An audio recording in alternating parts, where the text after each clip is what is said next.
Hi Dee! It's your host, Tim Conrad of the Wildfires, Floods, and Chaos Communications podcast with a quick bits update from Kamloops on the unceded land of the Tecumloops Tshikkumik.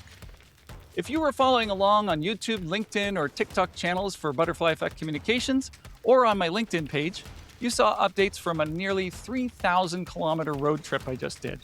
It was a beautiful adventure past mountains and prairies and over 100 wild animals.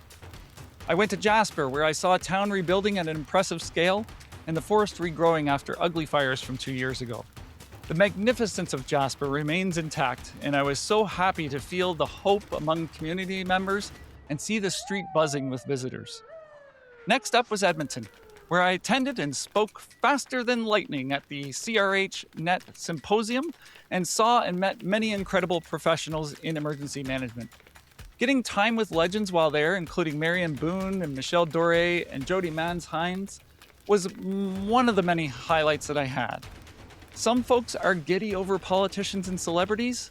I love meeting those who make us better. After a brief stop in St. Albert, I was off to Whitecourt, where, along with my colleague Ellen McCormack of Exposure PDP, we hosted a presentation for local governments. If you need a lunch and learn session, we recorded it. Just send me a note and I'll give you confidential access to this insider's look at managing emergencies. Next was a few days in our former home of Grande Prairie, where I caught up with former colleagues at Aquaterra Utilities, the municipal water, wastewater, and solid waste company. We did incredible work during my time there as an employee, and driving around the region, I saw campaigns, sponsorships, and even head office branding that remain in the community over a decade later. Do it right, and you do it once. We listened, and boy, does it ever really show today. It was also my first time back in the fire halls of the County of Grande Prairie after retiring in 2016.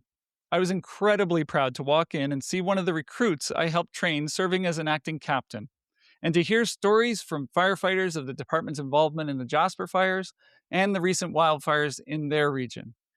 I sure do miss sitting around that table and in the backs of those rigs with all my sisters and brothers. It instantly brought back a load of pride from building a brand new fire service that we started back in the early 2010s. From there, I hopped over to the stunningly beautiful and relaxing Tumbler Ridge for a night. While there, I sat down with Trent Ernst of the Tumbler Ridgeline News, and we captured his experience from standing outside the school when the shelter-in-place alert came through to the long journey of healing he's determined to now take the town on since that school shooting. Here's a preview. There were people saying stupid things online, and I made a post on Facebook saying, we can have hard conversations. We can talk to people who disagree with us, but without it turning into a he said, she said, without it turning into a you suck, I know everything and your opinion is completely invalid. Yeah. And so one of the things that I am trying to do is to leave space for those conversations, but also help people navigate those conversations with sensitivity. While Tumbler Ridge will be etched in your mind for the tragic school shooting earlier this year, I want you to put this little town on your bucket list. This magical place has more waterfalls than you can imagine, trails for everyone and everything, gorgeous mountain views, and let's talk about dinosaur bones and freaking foot tracks preserved in rocks. Not only that, you've got the quietness that is matched by the people who live there. If you go to Tumbler Ridge, you'll find it remains on your bucket list permanently. The next few days were long and full. I motored over to Prince George, just a 5-hour jump across the Pine Pass, to meet with clients, longtime friends, and team members. Then I zipped down to Williams Lake to my second home, where I'm always surrounded by friends who have become family. In all, there was time for conversations with hundreds of people who work in the world of chaos and communications. Beyond recording an episode, I also lined up over a dozen guests for future episodes. Here's a preview of our upcoming issue of the Migration Newsletter. Headlines to watch for. State of emergency as northern Manitoba community faces a crisis as residents consider permanently leaving.